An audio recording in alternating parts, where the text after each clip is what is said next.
اب چلتے ہیں بڑے امپورٹنٹ، جس کو ہم لوگ ہمیشہ کہتے تھے کہ ٹرک کی بتی کے پیچھے لگایا ہوا ہے اس قوم کو، اوورسیز پاکستانیوں کو ووٹنگ رائٹ کے بارے میں. لیکن ہم نے دیکھا کہ ایک دفعہ پھر اس جو شمع کو ہے وہ روشن کرنے کی کوشش کی جا رہی ہے، لیکن پاکستان میں جو دوسری سیاسی جماعتیں ہیں وہ اس کو قبول کرنے کے لیے تیار نہیں ہیں.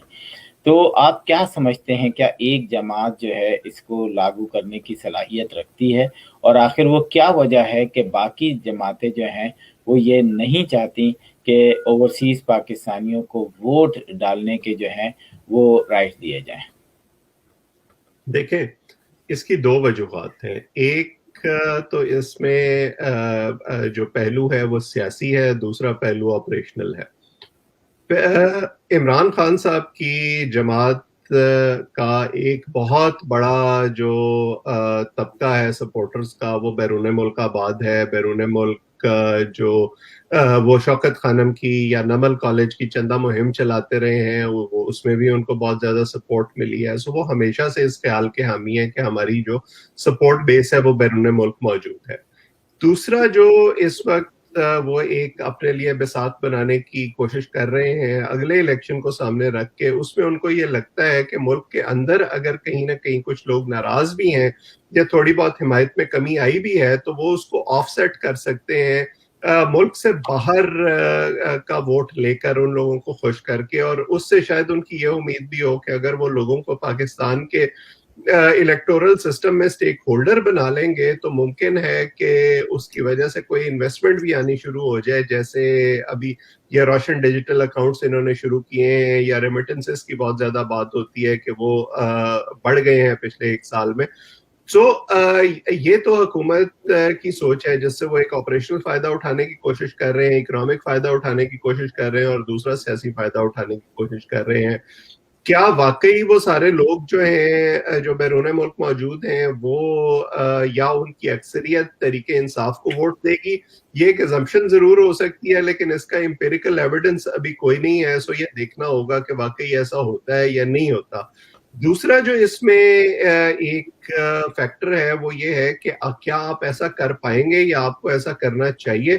اس کے لیے الیکٹرانک ووٹنگ کا جو ابھی تک ہم نے دیکھا ہے یا پڑھا ہے، دنیا کے تقریباً 26 ممالک ایسے ہیں 180 ممالک میں سے جو بیرون ملک پاکستانیوں بیرون ملک مقیم اپنے شہریوں کو ووٹنگ کا حق دیتے ہیں یا جو الیکٹرانک ووٹنگ ہے اس کو استعمال کرتے ہیں پریڈومیننٹلی. لیکن اگین اس میں ڈفرینٹ قسم کے ماڈل ہیں. جیسے بھارت میں جو مشین استعمال ہوتی ہے اس کے ساتھ ایک پیپر ٹریل بھی ہوتی ہے. امریکہ کے اندر جو الیکٹرانک ووٹنگ مشینیں استعمال ہوتی ہیں ان میں اس طرح کے شکایات سامنے آئی ہیں کہ ایک کینڈیڈیٹ کے ووٹ جو ہیں وہ دوسرے کینڈیڈیٹ کے حق میں نکلنا شروع ہو جاتے ہیں.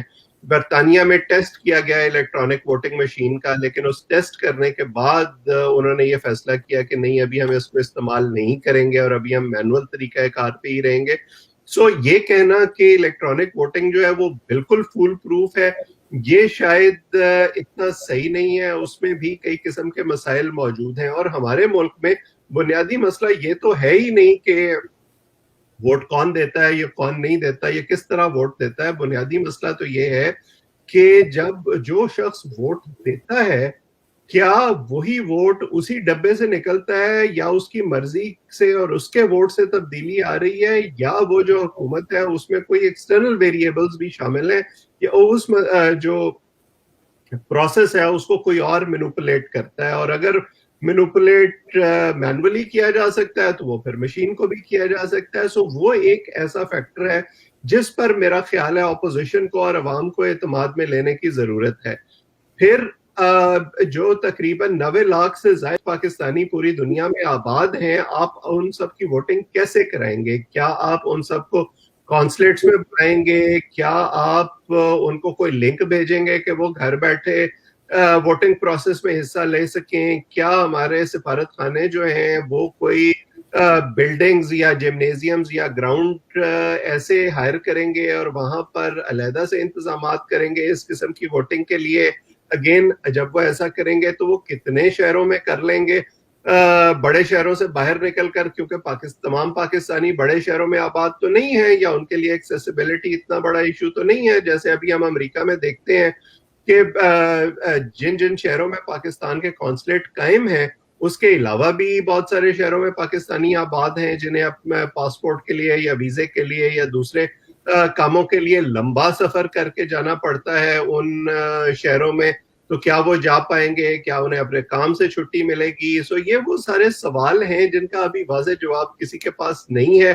اور پی ٹی آئی حکومت بھی جو ہے وہ ایک طرح سے اس خمار میں مبتلا ہے کہ نہیں, جو بیرون ملک پاکستانی ہیں وہ ہماری اتنی محبت میں گرفتار ہیں کہ اگر وہ بڑی تعداد میں ہمیں ووٹ دے دیں, ہم یہ فیسلٹی ان کو آفر کر دیں, تو یہ ہمارے لیے گیم چینجر ہو جائے گا, جو لفظ وہ بار بار استعمال کرتے ہیں. اپوزیشن دوسری طرف ظاہر ہے اس پر سیاست کر رہی ہے, انہیں شاید یہ بھی گمان ہے کہ واقعی اگر پی ٹی آئی کو بیرون ملک سے ووٹ مل گئے تو انہیں سیاسی طور پر نقصان ہو سکتا ہے. دوسرا, اپوزیشن کا تو کام تنقید برائے تنقید ہوتا ہی ہے. اگر فرض کریں کہ یہ مسلم لیگ نون کی حکومت میں یا پیپلز پارٹی کی حکومت میں ہو رہا ہوتا تو پی ٹی آئی اس کی اسی طرح سے مخالفت کر رہی ہوتی, جیسے آپ نے دیکھا کہ مسلم لیگ نون کی حکومت میں یا پی ٹی آئی کی حکومت میں جب یہ ایشو اٹھا تھا کہ کیا دوہری شہریت رکھنے والوں کو کابینہ میں شامل کیا جا سکتا ہے, تو عمران صاحب نے بہت زیادہ مخالفت کی تھی اس چیز کی.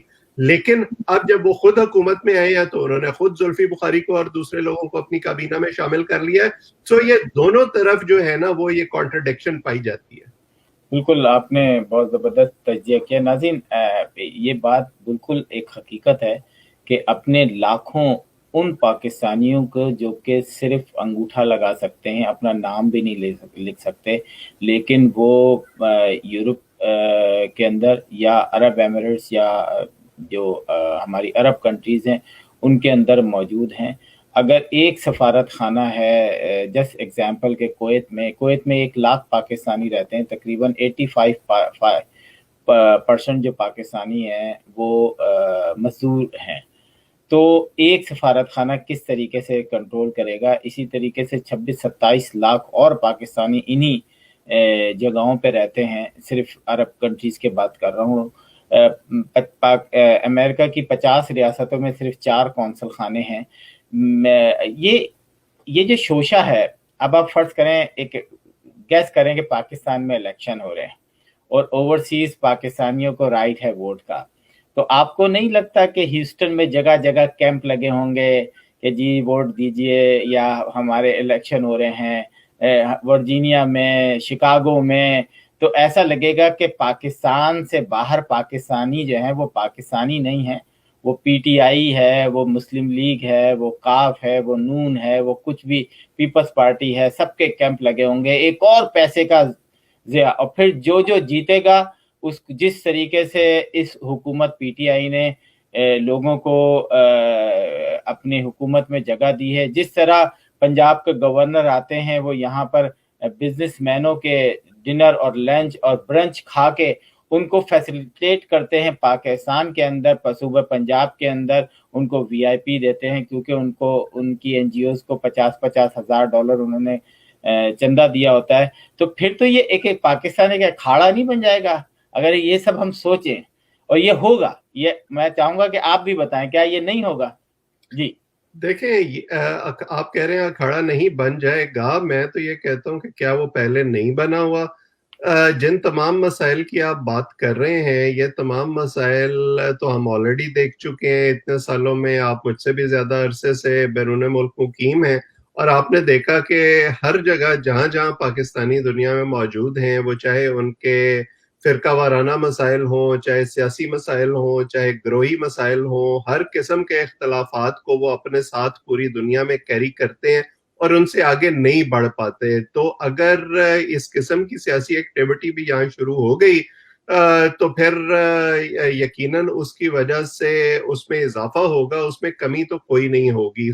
جیسے جہاں سے ہم نے آج بات شروع کی تھی, پارلیمنٹ میں جو ہنگامہ ہوا ہے, اس سے اسی قسم کے ہنگامے آپ نے دیکھا ہے کہ یہاں بھی مختلف جو کمیونٹی کی تقریبات ہوتی ہیں یا سیاسی تقریبات ہوتی ہیں, ان میں بھی کبھی کبھار ہمیں نظر آ جاتے ہیں. تو یقیناً گزرتے وقت کے ساتھ جیسے جیسے یہ پارٹیاں اس میں شدت پاکستان میں پیدا کرتی جائیں گی تو اسی کا ریفلیکشن آپ کو بیرون ملک بھی نظر آئے گا. اس کی ذمہ داری ان لیڈروں پر ہے کہ وہ اپنے فالوورز کو سمجھائیں کہ ایسا کرنا ان کے مفاد میں نہیں ہے. لیکن انفارچونیٹ ایلیمنٹ یہ ہے کہ لیڈروں کو بھی یہ لگتا ہے کہ اس طرح ہم پوائنٹ سکورنگ کر سکتے ہیں اور پولیٹیکل مائلیج لے سکتے ہیں اور وہ اس میں خوش ہیں.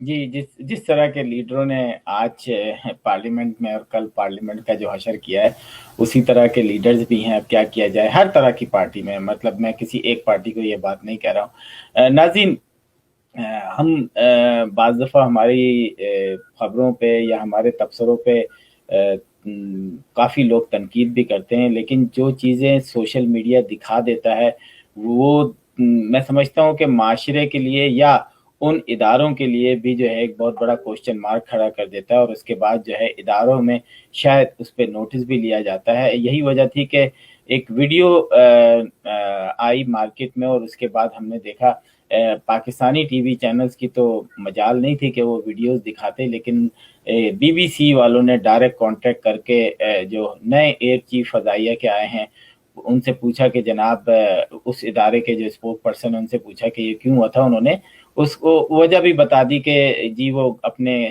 کسی خاص مشن پہ جا رہے تھے، وہ تو بیچ میں ان کا گاؤں آیا تو وہ رک گئے. گاؤں آیا اور رک گئے، کس طریقے سے وہ قبرستان گئے اور ہیلی کاپٹر سے لے کے گاڑی تک ریڈ کارپیٹ اور پھر گاڑی سے لے کے قبرستان تک ریڈ کارپیٹ. تو میں نے تو اپنی زندگی میں یہ وہ چیز کبھی زندگی میں نہیں دیکھا تھا. دنیا میں لوگ جاتے ہیں اس طرح کی چیزیں ہوتی ہیں. میں چاہوں گا کہ تھوڑی سی ویڈیو دیکھیں، اس کے بعد ہم اویس سلیم صاحب سے تھوڑا سا تبصرہ لیں گے.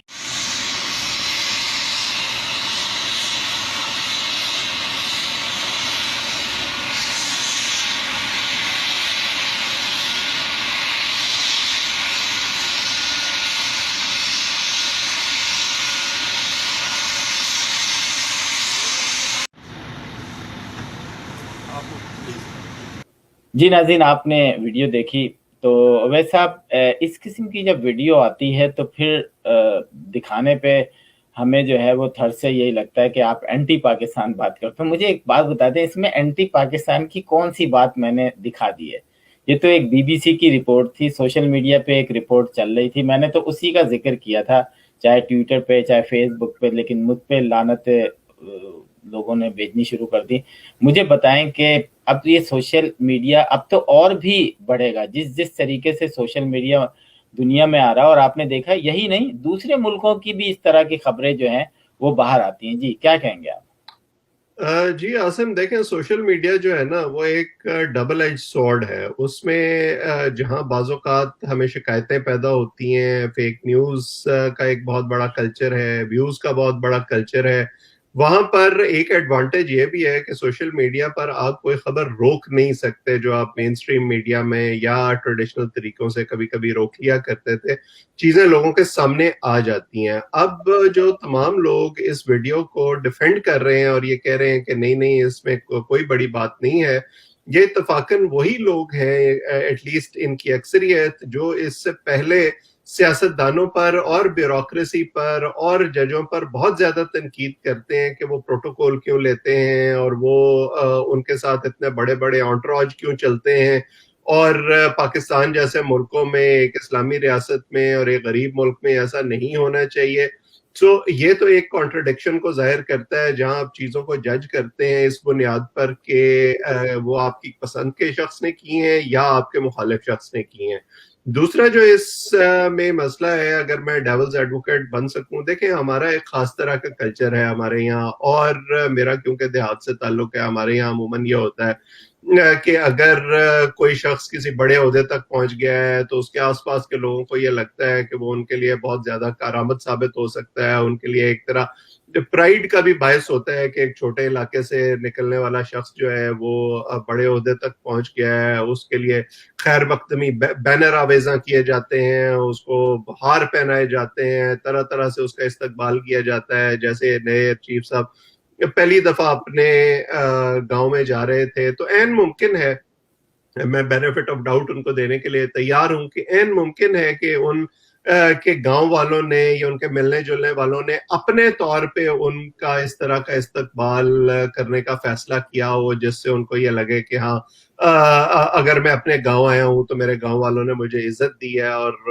اس کا ظاہر ہے ہر ایک کا اپنا طریقہ ہوتا ہے. لیکن جو بنیادی اس میں نقطہ ہے جو لوگ مس کر رہے ہیں وہ یہ ہے کہ جب آپ ایک ریسپانسبل پوزیشن پر پہنچ جاتے ہیں تو آپ لوگوں کے لیے رول ماڈل ہوتے ہیں، اور آپ کو لیڈ بائی ایگزامپل کرنا چاہیے. آپ کو اپنی مثال سے لوگوں کو یہ سمجھانا چاہیے کہ کیا صحیح ہے اور کیا غلط ہے. تو انہیں کیونکہ ایسا تو کبھی نہیں ہوتا کہ اس قسم کے وزٹ رینڈم ہو جائیں، اس سے پہلے پوری سیکیورٹی کلیئرنس ہوتی ہے، آپ کو پتہ چلتا ہے کہ وہاں کیا ہو رہا ہے کیا نہیں ہو رہا، پوری رپورٹ ملتی ہے. تو انہیں اگر اس قسم کی کوئی سنگن مل گئی تھی تو انہیں اپنے لوگوں کو روکنا چاہیے تھا اور ان کو یہ بتانا چاہیے تھا کہ یہ جو ہے اس سے کوئی اچھا تاثر نہیں جائے گا، کوئی اچھے آپٹکس نہیں جائیں گے. جیسے کہ ہم نے دیکھا کہ اس پہ تنقید ہوئی کئی حلقوں کی طرف سے اور کئی انڈیپینڈنٹ حلقوں کی طرف سے جو سیاسی پولرائزیشن کا شکار نہیں ہے.